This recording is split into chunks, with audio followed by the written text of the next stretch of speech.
Hey guys, it's Yasmin here.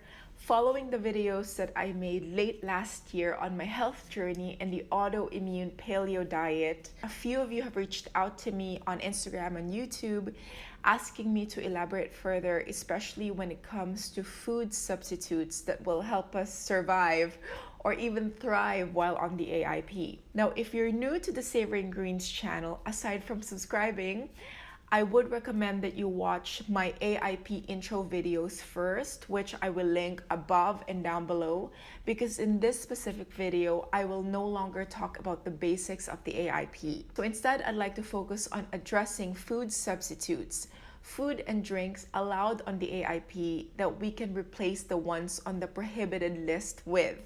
If you have done the AIP before or you're going through it now, I'm sure you know how restrictive the diet can be. And while it's amazing for curing chronic illnesses and autoimmune conditions, it can be really mentally and emotionally challenging to complete the diet. Towards the end of this video, I have something that I want to give you guys, so stay tuned for that one, yeah? So here are the 7 food substitutes that I'd like to share with you guys. Let's get started. Number 1, you can replace soy sauce or tamari sauce with coconut aminos. Soy and wheat are not allowed on the AIP. If you cook with tamari sauce or soy sauce a lot, you can actually use coconut aminos instead. And I find that sauteing beef and chicken with coconut aminos can sometimes even taste better. It adds a little bit of a sweet taste to it. Number 2, use coconut oil, avocado oil, or olive oil instead of processed oils like canola oil or other vegetable oils. Now, these processed oils, that's why they're not allowed on the AIPs, because they're highly inflammatory. And you will find that in the AIP, anything coconut is actually such a big hit. Because while coconut oil is high in saturated fat, it's also known to be, well, aside from being natural and all, it's known to increase the good cholesterol in our bodies. So yes, that's why when we are on the AIP, it's also tricky to eat out because we don't know what type of oil restaurants use to fry, even stir fry their vegetables, or even food that is technically you think is allowed in the AIP. You don't know what oil they use to cook that. Number 3 is to use turmeric powder and herbs to flavor your dishes instead of nightshade-based spices like paprika and cayenne. The reason why nightshades are banned during the elimination phase of the AIP is because nightshades contain compounds like lectin, saponin, and capsaicin. And some people react to these compounds when they digest it. They get pain, they get digestive issues. So it's better to stay away from them during the elimination phase of the AIP, which can range for 30 days minimum until the time that you experience remission. So instead, you can focus on using things like turmeric powder, which is my personal favorite. It's anti-inflammatory. You can also use basil, oregano, parsley, rosemary, Himalayan sea salt, thyme, saffron, and other types of herbs.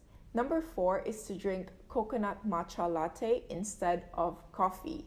Now, if you are like me, you really enjoy your caffeine fix, you enjoy your coffee, and that was one of the hardest things that I had to give up while I was doing the AIP diet. So having the coconut matcha latte really helps, especially if you need your caffeine fix in the morning or you're simply craving for something creamy to drink. Number 5 is to eat dates whenever you are craving for something sweet. Sometimes during the AIP, you just have to have dessert, and fruits will just not cut it. It's not enough. So you can actually eat dates instead, and I personally liked mine paired with chamomile tea after dinner. It sort of gave me a sense of normal and kind of curbed my sweet cravings as well while I was on the AIP diet. Number 6 is to buy plantain chips instead of corn chips, but you really need to be careful with the ingredients to make sure that all their ingredients is AIP compliant. So for example, in the groceries here in Dubai, you can get plantain chips cooked in coconut oil or palm oil sprinkled with some sea salt. So those are all AIP compliant. So I actually enjoyed having that as a substitute whenever I crave for something crunchy and savory type of treat. The 7th food substitute, which is the last food substitute that I'd like to share with you on this video, is a personal favorite of mine, and it's basically substituting potato chips with kale chips.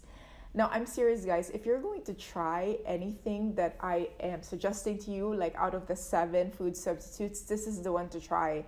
Because kale chips, even after the AIP, it was so good that it became a staple in our diet. And how I prepare it is that I just simply get a bunch of kale chips, lay them down on a baking tray, and then I put olive oil, sea salt, and turmeric powder, and then I bake it in the oven for around 10 minutes.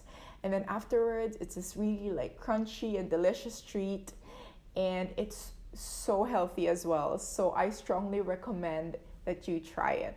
I will link the recipe to the kale chips that I make down below so you can try it as well. As you can imagine, the list of food substitute can be a very long one. So as a thank you for watching this video and for hopefully subscribing to the Savoring Greens channel, I've created a PDF file of 12 food substitutes that you can enjoy while you are on the AIP diet. So all you have to do is to go to www.savoringgreens.com. So go to the Savoring Greens website. The link is right there. Just click on the link and you should be able to download it already. All right? Thanks so much for watching. Do give this video a thumbs up if you find it helpful. Take care. All the best on your health journey, and I will see you again soon.